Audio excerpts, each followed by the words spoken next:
आइए उसी का सेकंड पार्ट में आपको बता देता हूँ। लाइट आ गई है, तो लेट आई लाइट। अब क्या है अपने को ये बता दिया मैंने, CMS के फाउंडेशन सब्जेक्ट बता दिए थे मैंने आपको। Fundamental business law, business communication, fundamental finance S cost accounting, fundamental of business mathematics and statics, और फंडामेंटल ऑफ बेसिक इकोनॉमिक्स, ये समझा दिया था मैंने। ये ICMA फाउंडेशन 2026 के हिसाब से पेपर इसी हिसाब से आएगा। अब CMA फाउंडेशन ऑफ एग्जामिनेशन सामान्य जून और दिसंबर में होती है ना। ICMI के अनुसार जून टर्म के लिए एडमिशन को सामान्य कट ऑफ लिस्ट 31 जनवरी को आती है, और दिसंबर टर्म के लिए 31 जुलाई तक उसकी कट ऑफ लिस्ट आ जाती है कि आपको उसमें एडमिशन मिलता है कि नहीं मिलता है। इंस्टीट्यूट समय के हिसाब से अपनी डेट कम ज़्यादा कर सकता है। अब जून 26 फाउंडेशन एग्जामिनेशन की फ़ीस 1500 रुपये थी। इसके अंदर cost accounting, cost analysing, financial analysing, finance management accountant, budget analyst, financial department and manufacturing corporate, ये सब चीज़ों की पढ़ाई आपको उसमें करनी पड़ती है। इसमें जैसे आप कॉस्ट अकाउंटेंट बन सकते हो, कॉस्ट एनालिस्ट बन सकते हो, फाइनेंशियल एनालिस्ट बन सकते हो, मैनेजमेंट अकाउंटेंट बन सकते हो, बजट एनालाइज बन सकते हो, फाइनेंस डिपार्टमेंट में काम कर सकते हो, और मैन्युफैक्चरिंग कॉर्पोरेट सेक्टर में भी आप अपना करियर बना सकते हो। काफ़ी अच्छा कोर्स है, कर सकते हो। और आपको थोड़ा कन्फ्यूज़न होगा कि ये क्या है, तो इसकी एग्ज़ाम है ना, CMA फाउंडेशन की एग्ज़ाम सामान्य जून और दिसंबर में होती है ना। इसमें एडमिशन के सामान्य से कट ऑफ 30 मतलब 31 जुलाई और दिसंबर, मतलब आपको 9-10 के अपने 11-12 में अच्छे नंबर लाने पड़ेंगे। समझ में आया कि नहीं आया? इसके लिए आपको ये सब सब्जेक्ट पढ़ते हैं। इसके बाद आपको इसके अंदर फाउंडेशन के लिए एडमिशन लिया जा सकता है, और 12 के बाद भी एग्जामिनेशन में बैठा जा सकता है। इसमें एग्ज़ाम लेने में कोई दिक्कत नहीं, पर एग्ज़ाम में आपको अच्छे नंबर आने चाहिए, तब जाके फिर आपको उसमें कट ऑफ लिस्ट आती है, फिर आपको उसमें एडमिशन मिलता है। समझ में आया कि नहीं आया? तो आपको इसकी जो 10 के बाद इसकी जो एग्ज़ाम होती है ना, उसमें ICMA की जो एग्ज़ाम होती है, ये ICMI, ठीक है, इसकी एग्ज़ाम में आपको बैठना पड़ेगा। इसके अंदर अगर आपके अच्छे नंबर आते हैं तो इसमें आराम से आपको एडमिशन मिल सकता है। CS कंपनी सेक्रेटरी क्या होता है? जिन विद्यार्थियों को कंपनी के लॉ में, कॉर्पोरेट गवर्नेंस के अंदर, लीगल कॉम्प्लायंस से और कॉर्पोरेट सेक्टर में रुचि है, वो कंपनी सेक्रेटरी बन सकता है। कंपनी के जो लॉ होते हैं, कंपनी लॉ से चलती है, उसके बहुत सारे लॉ हैं, एक्ट हैं, वो सब की पढ़ाई। कॉर्पोरेट गवर्नेंस की उस बिज़नेस को चलाया कैसा जाता है, लीगल कॉम्प्लायंस कौन कौन सी लीगल प्रॉब्लम्स आती है बिज़नेस के अंदर, वो सभी जानकारी आपको होनी चाहिए, वो सारी पढ़ाई। और कॉर्पोरेट सेक्टर, अगर बड़ी बड़ी MNC कंपनी में, मल्टीनेशनल कंपनी में आपको जॉब करने के लिए इंटरेस्टेड हो, तो उनके लिए काफ़ी अच्छा है। इसके लिए 2026 में CSEET में महत्वपूर्ण बदलाव हुआ, कुछ चेंजेस हुए। अब ICSI ने CSEET के रीइंस्ट्रक्शन किया है, जो जून 2026 में एग्ज़ामिनेशन जून, अक्टूबर और फरवरी में 3 बार आयोजित की जाती है। मतलब इसमें अगर आपको एडमिशन चाहिए तो ये एग्ज़ाम आपको देनी पड़ती है ना। और ये एग्ज़ाम देने के बाद आपको जून 2026 में एग्ज़ामिनेशन, है ना, जून, अक्टूबर, फरवरी 3 बार आप पेपर उन्होंने आयोजित किए हैं। ये तीनों में आप एंट्रेंस एग्ज़ाम दे सकते हो, आराम से पास हो सकते हैं। इसके मेन पेपर कौन कौन से हैं? बिजनेस कम्युनिकेशन पढ़ना पड़ेगा आपको, फंडामेंटल अकाउंटिंग पढ़ना पड़ेगा, इकोनॉमिक एंड बिजनेस एनवायरनमेंट पढ़ना पड़ेगा, बिजनेस लॉ एंड मैनेजमेंट पढ़ना पड़ेगा। आप देखो सारे सब्जेक्ट जो हैं वो आपको बिजनेस और इकोनॉमिक्स से रिलेटेड, मैथ्स से रिलेटेड और स्टैटिक्स से रिलेटेड ही मिलेंगे, अगर आपने ध्यान दिया। और आप स्कूल में इन्हीं सब्जेक्ट पे ध्यान नहीं देते हो, हर जगह आपको अकाउंट अकाउंट आपको पता है कि अकाउंट बुक मेन है, पर ये सब्जेक्ट आपको हर जगह यूज़ हो रहे, ध्यान रखना, बिजनेस से रिलेटेड। तो ये पेपर आपको वहाँ पर देने पड़ेंगे याली एग्ज़ाम के अंदर, ठीक। जून 2026 में ऑफिशियल क्वेश्चन पेपर लिस्टिंग में भी ये 4 सब्जेक्ट दिए गए थे। इसकी फ़ीस, इसकी रजिस्ट्रेशन फ़ीस, अगर इसकी रजिस्ट्रेशन करना है आपको तो 7,500 रुपये उसकी रजिस्ट्रेशन फ़ीस है ना। और इसमें SIP और ऑनलाइन क्लास शामिल है, मतलब आपको ऑनलाइन क्लासेस भी होती है इसकी है, क्योंकि देखो CSA जो कोर्स है ना, ये सारे ऑटोनोमस कोर्स है, मतलब कि आप ऑनलाइन ही कर सकते हो, या मतलब आपको सिर्फ पेपर देने जाना पड़ता है। इसके अलावा प्रत्येक एग्ज़ाम सेशन और एग्ज़ाम फीस 1500 रुपये होती है, जो भी हर साल आती है। 2026-27 के इम्पोर्टेंट डेट, अभी कौन कौन से एग्ज़ाम कब कब होगी, जून जा चुका है, अक्टूबर में इसकी एग्ज़ाम होने वाली है और फरवरी में इसकी एग्ज़ाम होती है, इसमें आयोजित की जाएगी। उदाहरण के लिए फरवरी 2027 का सेशन के लिए आपको रजिस्ट्रेशन की लास्ट डेट 31 अक्टूबर बताई गई है। अगर आपको 2027 में पेपर देना है इसका, तो 31 अक्टूबर के पहले आपको अपना रजिस्ट्रेशन ऑनलाइन करना पड़ेगा। इसमें कैरियर में क्या क्या बन सकते हैं?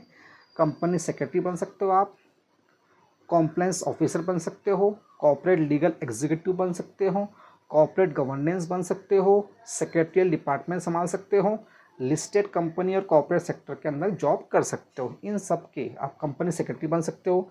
कॉम्प्लायंस ऑफिसर मतलब कि आपके बिजनेस के अंदर एक पोस्ट होती है ना, जो कि बिजनेस के तालमेल को देखती है। कॉर्पोरेट लीगल एग्जीक्यूटिव कंपनी के लिए लीगल एडवाइज़र का एग्जीक्यूटिव का काम भी कर सकते हो। कॉर्पोरेट गवर्नेंस आपकी कंपनी किस तरह काम करेगी वो देख रेख कर सकते हो।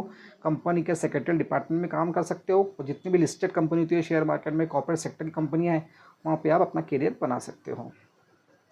अब मेरी नज़र के अंदर जो कॉम्बिनेशन बनता है बीकॉम प्लस CA, CMA और CS, ये थोड़ा बेस्ट ऑप्शन आपके लिए है। ठीक है, बीकॉम के बाद आप CA, CMS या CS को ज्वाइन कर लो। कॉमर्स विद्यार्थी और कॉम्बिनेशन के बहुत उपयोगी हो सकता है। पहला ऑप्शन बीकॉम के साथ में CA, जिसमें अकाउंटिंग, टैक्सेशन, ऑडिट, फाइनेंस आप कर सकते हो। बीकॉम प्लस CMS, इसमें अकाउंटिंग के साथ कॉस्ट, फाइनेंस, मैनेजमेंट कर सकते हो। ऑप्शन 3 बीकॉम प्लस CS कर सकते हो, जहाँ पे आपको commerce, company law, corporate compliance ये सब सिखाया जा सकता है। इसका फ़ायदा इन विद्यार्थियों को ग्रेजुएशन की डिग्री भी रहती है और साथ में प्रोफेशनल क्वालिफिकेशन भी आपको मिल जाता है। Business analytical and data analytical भी आप बन सकते हो, जैसे कॉमर्स के विद्यार्थी। ठीक है, ये कॉमर्स के विद्यार्थी तेज़ी से बढ़ता हुआ क्षेत्र है। अगर विद्यार्थी कॉमर्स के साथ कंप्यूटर और डाटा में भी इंटरेस्ट है तो आप ये सब कर सकते हो। साथ में आपको एक्सेल सीखना पड़ेगा, एडवांस एक्सेल सीखना पड़ेगा, स्टैटिक्स पढ़ना पड़ेगा, SQL पढ़ना पड़ेगा, power BL, data visualisation, business analytical, basic Python, financial analysis, ये सारे कंप्यूटर की लैंग्वेज आपको सीखनी पड़ेगी। इसमें आप क्या क्या करियर बना सकते हो? इसमें आप करियर बना सकते हो बिजनेस एनालिस्ट का, डाटा एनालिस्ट का, फाइनेंशियल एनालिस्ट का, MIS एनालिस्ट का, बिजनेस इंटेलिजेंस का। इसके लिए बीकॉम BBA के साथ स्पेशल सर्टिफिकेट या डिग्री प्रोग्राम किए जा सकते हैं जो कंप्यूटर से रिलेटेड हो सकते हैं। अब अगला एक और इम्पॉर्टेंट टॉपिक है, वो है फिनटेक फाइनेंस टेक्नोलॉजी। फिनटेक मतलब फाइनेंशियल टेक्नोलॉजी, ये कॉमर्स का सबसे मॉडर्न और फ्यूचर ओरिएंटेड है। ये बहुत इंपॉर्टेंट है, मतलब आज फ्यूचर में इसी तरह के काम होते हैं। फिनटेक में फाइनेंस और टेक्नोलॉजी दोनों का इस्तेमाल किया गया है। इसमें आपको ऑनलाइन डिजिटल मार्केटिंग सिखाई जाती है, डिजिटल पेमेंट जो बताया मैंने आपको, गूगल, फ़ोनपे, वो सब का काम आप देख सकते हो। फाइनेंशियल टेक्नोलॉजी मतलब फाइनेंस टेक्नोलॉजी के थ्रू फाइनेंस कैसे कर सकते हैं, फाइनेंस की व्यवस्था कैसे कर सकते हो, वो सब कर सकते हो।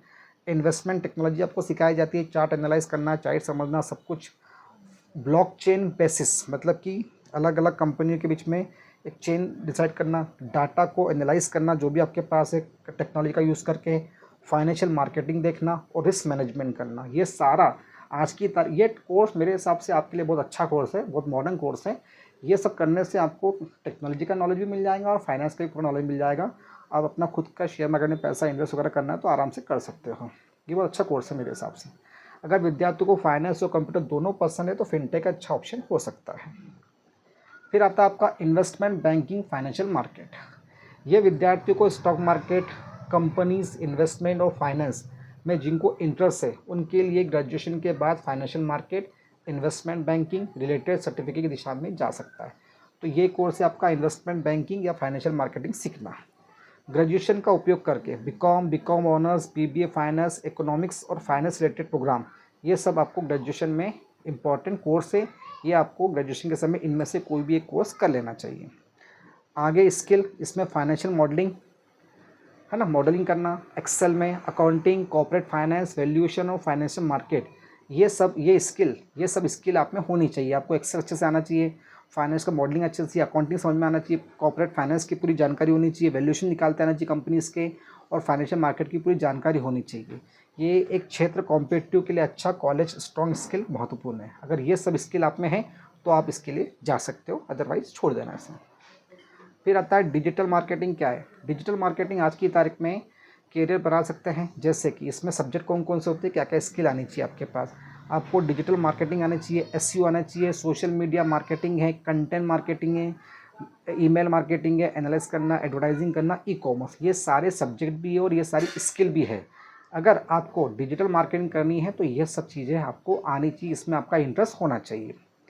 बीबीए बीकॉम के साथ एडिशनल स्किल के रूप में इन सबको सीख सकते हैं, मतलब ये एडिशनल कोर्सेज होते हैं, आप इनको कर सकते हो बीबीए बीकॉम के साथ में। ई कॉमर्स और एंटरप्रेन्योरशिप क्या है? अगर विद्यार्थी फ्यूचर में बिजनेस करना चाहते हैं तो उसे बीबीए बीकॉम प्लस एंटरशिप पर डिजिटल मार्केटिंग, बिजनेस एनालिटिक्स, ये सारे कोर्सेज का एक कॉम्बिनेशन है ई कॉमर्स या एंटरप्रेन्योरशिप। ये उपयोगी कॉम्बिनेशन हो सकता है अगर विद्यार्थी को सीखना है, बिजनेस प्लान करना सीखना है, मार्केटिंग करना सीखना है, फाइनेंस करना सीखना है, अकाउंटिंग सीखना है, ई कॉमर्स सीखना है, कस्टमर को मैनेजमेंट करना है और कोई नया स्टार्टअप मैनेजमेंट करना है, तो उसके लिए ये बहुत बेस्ट तरीका का कोर्स है, ये आप लोग कर सकते हो। कौन से कॉलेज अच्छे हैं कॉमर्स के लिए? दिल्ली के अंदर Shri Ram college of commerce, Hindu college, Hansraj college, Ramjas college, Shaheed Sukhdev college business study. Mumbai के अंदर सेंट जेवियर कॉलेज, हाँ, Narsee Monjee college, HR college और क्या लिखा है, सिद्धधाम कॉलेज। बेंगलुरु के अंदर क्रिस यूनिवर्सिटी और सेंट जोसेफ यूनिवर्सिटी। हैदराबाद में यूनिवर्सिटी ऑफ हैदराबाद से संबंधित प्रोग्राम और उस्मानिया यूनिवर्सिटी से अच्छे कॉमर्स प्रोग्राम कर सकते हैं। अन्य बनारस हिंदू यूनिवर्सिटी है, यूनिवर्सिटी ऑफ दिल्ली है, यूनिवर्सिटी ऑफ इलाहाबाद है, सिम्बोसिस है, NMIMS है, IP यूनिवर्सिटी है। ध्यान दें, प्रत्येक कॉलेज में एडमिशन प्रोसेस, एलिजिबिलिटी, फीस अलग अलग होती है। ये एडमिशन के समय आपको नोटिफिकेशन में मालूम पड़ जाता है। क्यूईटी क्यों महत्व, ये जो एग्ज़ाम होती है क्यों महत्वपूर्ण है? आज कई सेंट्रल यूनिवर्सिटी और पार्टिसिपेंट यूनिवर्सिटी में यूजी एडमिशन के लिए ये एग्ज़ाम बहुत मेन है, ठीक है। तो CUET यूजी 2026 में ऑफिशियल सब्जेक्ट लिस्ट में कॉमर्स विद्यार्थियों के लिए accounting, book keeping, business studies, business economics, mathematics, applying mathematics, general aptitude test और इंग्लिश हिंदी जैसे लैंग्वेज, ये कोर्स के पेपर, इनसे रिलेटेड क्वेश्चंस आपको इसके अंदर आते हैं। इसमें 11वीं और 12वीं के विद्यार्थियों को टारगेट कॉलेज के लिए एलिजिबल के लिए CUET सब्जेक्ट चुनना चाहिए। जो जिस तरह से इसमें जो सब्जेक्ट आप चुनना चाहो चुन सकते हो। कॉमर्स विद्यार्थी के लिए कौन सा, मतलब 11th-12th में जो आपके सब्जेक्ट है उसके हिसाब से आप इसमें सब्जेक्ट चूज़ कर सकते हो। कॉमर्स विद्यालय कौन सा कोर्स सबसे अच्छा रहेगा, ये विद्यार्थी का इंटरेस्ट पे है। अगर आपको अकाउंट, टैक्स और ऑडिट में इंटरेस्ट है तो आप CA बन सकते हो। कॉस्ट, फाइनेंस, मैनेजमेंट में इंटरेस्ट है तो CMA बन सकते हो। कॉर्पोरेट लॉ और कॉर्पोरेट सेक्टर में इंटरेस्ट है तो CS बन सकते हो। जनरल कॉमर्स और फाइनेंस में इंटरेस्ट है तो BCom कर सकते हो। बिजनेस मैनेजमेंट साथ में सीखना है तो BBA कर सकते हो। फाइनेंस टेक्नोलॉजी में जाना है तो फिनटेक कर सकते हो। कॉमर्स और डाटा में जाना है तो बिजनेस एनालिसिस कर सकते हो। मार्केटिंग प्लस बिजनेस करना चाहते हो तो BBA प्लस डिजिटल मार्केटिंग कर सकती है। और बिजनेस करना चाहते हो तो BBA BCom एंटरशिप कर सकते हो। और बैंकिंग और फाइनेंस, इसमें BCom BBA फाइनेंस आप कर सकते हो। मेरी सलाह के बाद 12वीं में कॉमर्स के लिए ऐसा प्लान बनाएं। अगर विद्यार्थी CA बनना चाहता है तो 12 के बाद CA फाउंडेशन, CA इंटरमीडिएट की एग्ज़ाम देनी पड़ेगी आपको, फिर आर्टिकलशिप ट्रेनिंग और CA फाइनल, ये इस तरह से आपको एग्ज़ाम देनी है। अगर आपको CMA बनना है तो 12 के बाद CMA फाउंडेशन में जाना है, CMA इंटरमीडिएट के में जाना है और CMA फाइनल की एग्ज़ाम देनी पड़ेगी। अगर CS बनना है तो 12वीं के बाद ये एग्ज़ाम देनी पड़ेगी, फिर CA एग्जीक्यूटिव और CA प्रोफेशनल का कोर्स करना पड़ेगा। अगर आप निश्चित नहीं हैं, तो अगर आपको कोई पता नहीं अभी क्या करना है, तो BCom या BCom ऑनर्स के अंदर किसी स्किल, साथ में कोई स्किल प्रोफेशनल कोर्स बिजनेस से रिलेटेड कर लेना। मतलब BCom या BCom ऑनर्स ले लेना एडमिशन 12 के बाद, और इसमें से कोई भी एक प्रोफेशनल कोर्स जो भी मैंने आपको बताया उसमें से कोई भी एक आपकी स्किल और प्रोफेशन के हिसाब से कोर्स चूज़ कर लेना। या BBA BCom के साथ एंटरशिप या डिजिटल मार्केटिंग या बिजनेस एनालिस्ट वाला कोर्स कर लेना। अगर फाइनेंस और टेक्नोलॉजी पसंद है तो 12 के बाद BCom BBA फाइनेंस, ये सब चीज़ें आपको, ये सब देख कर रखा है एक्सेल, ये अगर टेक्नोलॉजी में इंटरेस्ट है तो ये कोर्स आप कर लेना। आज के समय में BCom कर लेना पर्याप्त नहीं माना जाता, इसलिए विद्यार्थियों को ग्रेजुएशन के साथ कम से कम एक मजबूत स्किल जोड़ना चाहिए। तो BCom के बाद CA CMA CS बन सकते हो। BCom के बाद ये कर सकते हो। BBA के बाद डिजिटल मार्केटिंग सीख सकते हो। BCom BBA के बाद फाइनेंस मॉडलिंग सीख सकते हो। BCom के साथ BBA और फिनटेक कर सकते हो। आने वाले समय में कॉमर्स सबसे महत्वपूर्ण कॉम्बिनेशन होने वाला है। कॉमर्स और प्रोफेशनल क्वालिफिकेशन के साथ में टेक्नोलॉजी और कम्युनिकेशन स्किल, अगर आप फ्यूचर में कॉमर्स में करियर बनाना चाहते हो तो ये सब का कॉम्बिनेशन आपके पास होना चाहिए, ठीक है, क्योंकि आज की तारीख में ये सब डिग्री मिल सकती है। नोट, फीस और एडमिशन डेट एकेडमिक सेशन के साथ बदलती रहती है, तो इन सब की जो भी एग्ज़ाम है CA, CMS, CS और QT के महत्वपूर्ण आंकड़े 2026 में उपलब्ध ऑफिशियल इन्फॉर्मेशन, मतलब आपको इसकी एक ऑफिशियल साइट मिलेगी, वहाँ पे जाके आपको निकालना है। कॉलेज में फ़ीस हमेशा उसी वर्ष, मतलब हर साल फ़ीस चेंज होती रहती है, तो एकेडमिक सेशन जब होगा तो उसकी एग्ज़ाम डेट और या फीस वगैरह उसी समय आपको मालूम पड़ जाएगी, ठीक है। तो ये सब एक कॉमर्स से रिलेटेड मैंने 2 वीडियो में आपको ये भेजा है, क्योंकि इलेक्ट्रिसिटी प्रॉब्लम आ गई थी बीच में। अगर आपको जो भी इसमें समझ में नहीं आया, जिस टॉपिक को अगर आपको समझ में नहीं आया, तो आप कमेंट बॉक्स पे कमेंट लिख के मुझे बताइए कि सर ये टॉपिक में थोड़ा सा हमको डाउट है या जो भी है। पर इस वीडियो को ईयरफोन लगा के ध्यान से सुनना, तो आपको ये पूरा टॉपिक अच्छे से क्लियर हो जाएगा। तो कॉमर्स से रिलेटेड आप काय में फ्यूचर बना सकते हो। ये सिर्फ कॉमर्स के बच्चों के लिए नहीं है, जो साइंस वाले बच्चे हैं वो भी कॉमर्स के अंदर ये सब सब्जेक्ट में जाके अपना करियर बना सकते हैं। तो मैंने एक छोटी सी इन्फॉर्मेशन देने की कोशिश की है आपको, गूगल पे और ChatGPT का यूज़ कर, ठीक है। और जितना मुझे नॉलेज था उसको मैंने समझाने की कोशिश की है। और एक बात ध्यान रखना, 11th-12th के अंदर जो आपको पढ़ाए जा रहे सब्जेक्ट वो आगे चल के कितने इंपॉर्टेंट हैं आप देख लो। और सबसे बेहतरीन चीज़ आपको अपनी स्किल के हिसाब से, अपने चॉइस के हिसाब से जो सही कोर्स लगता है, अगर आप फ्यूचर अच्छा बनाना चाहते हो तो अभी से अपने माइंडसेट को तैयार कर लो कि आगे आपको क्या बनना है। और अभी से उसकी पूरी जानकारी आपको नेट पे अवेलेबल है। और अगर मुझसे कोई जानकारी चाहिए तो आप मुझसे पूछ सकते हो। अगर आपको मेरा वीडियो अच्छा लगा है तो इस वीडियो को शेयर भी कीजिए, लाइक भी कीजिए और कमेंट बॉक्स में कमेंट भी कीजिए, ठीक है। ज़्यादा से ज़्यादा शेयर कीजिए, सब्सक्राइब कीजिए, लाइक भी कीजिए और कमेंट बॉक्स पे कमेंट भी कीजिए। Take care, bye, have a nice Sunday. ये संडे स्पेशल का प्रोग्राम था जो मैंने आपको 2 सेशन में करवा दिया। Thank you so much.